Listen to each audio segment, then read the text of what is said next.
Hello friends, Eid ul Fitr की ढेर सारी मुबारकबाद के साथ मेरे YouTube channel legal and social awareness में आप सभी का बहुत बहुत स्वागत है। आज के इस वीडियो में मैं ऑनरेबल सुप्रीम कोर्ट के एक बहुत ही महत्वपूर्ण जजमेंट जो सेक्शन 138 एनआई एक्ट जो पोस्ट डेटेड चेक से रिलेटेड है उस संबंध में दिया गया है, उसी के बारे में बात करने जा रहा हूँ। दोस्तों, मैं ऑनरेबल सुप्रीम कोर्ट के जजमेंट और केस के फैक्ट के बारे में बात करूँ, एक बात आप लोगों से कहना चाहूँगा कि आप लोग वीडियो देखते तो हैं, लेकिन जो मेरे व्यूवर्स हैं उनमें से लगभग 70% व्यूवर्स चैनल को सब्सक्राइब नहीं करते, इसलिए उनको आगे आने वाले नेक्स्ट जो वीडियोज़ होते हैं उनका नोटिफिकेशन नहीं मिल पाता है।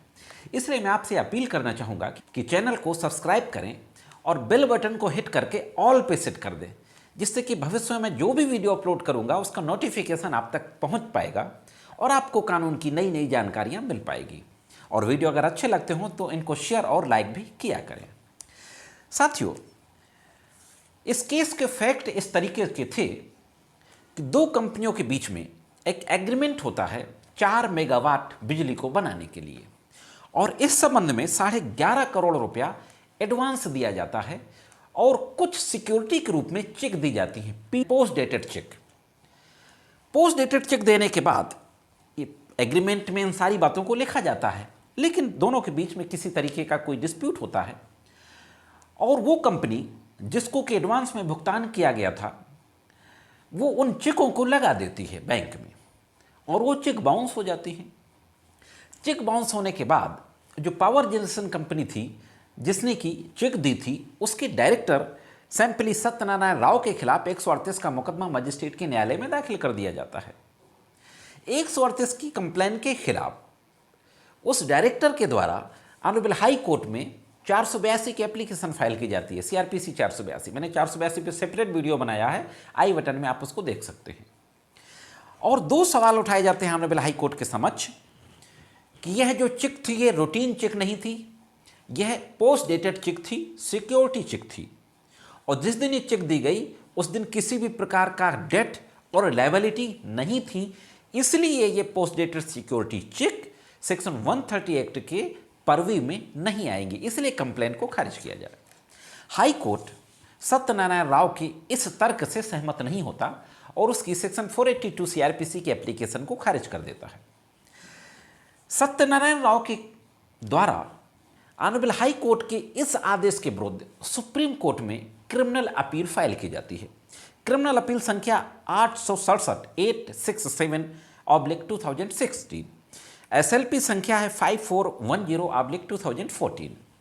और सुप्रीम कोर्ट में भी यही सवाल उठाए जाते हैं कि चूंकि ये चेकें लगभग 18 चेक थी जिनका अमाउंट था 10.3 करोड़, ये सारी चेकें बाउंस हुई थी जिनके एवज में मुकदमा किया गया था 138 एनआई एक्ट का।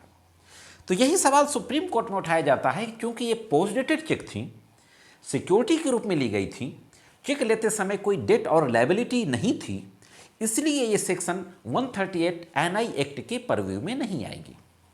सुप्रीम कोर्ट में कई केस लॉ दिए जाते हैं जिनमें ये कहा गया था कि security cheque section 138 NI act के परव्यू में नहीं आएंगी। सुप्रीम कोर्ट पूरे प्रोविजन को देखता है, कई केस लॉ को डिस्कस करता है, और कई केस लॉ को डिस्कस करने के बाद जस्टिस दीपक मिश्रा और जस्टिस आदर्श कुमार गोयल की बेंच के द्वारा फाइनली यह जजमेंट दिया जाता है कि सेक्शन 130 एक्ट में प्रिजम्पशन के आधार पर कंप्लेंट फाइल की जाती है। अगर किसी व्यक्ति ने चेक जारी की है और अपने साइन बनाए हैं, उसने साइन डिनाई नहीं किया, तो यह प्रिज्यूम कर लिया जाता है कि उसको कोई ना कोई अमाउंट ड्यू है जिसको कि देना है। और इस स्टेज पे समनिंग के पहले सिर्फ कंप्लेनेंट को ही सुना जाता है, अभियुक्त को सुनने का कोई अधिकार नहीं है, वो अपनी बात कोर्ट में नहीं कह सकता है। और यह भी कहा कि जो पोस्ट डेटेड चेक का मामला 130 एक्ट में आता है वो ट्रांजैक्शन टू ट्रांजैक्शन डिपेंड करता है, अलग अलग ट्रांजैक्शन के नेचर के आधार पर डिपेंड करता है।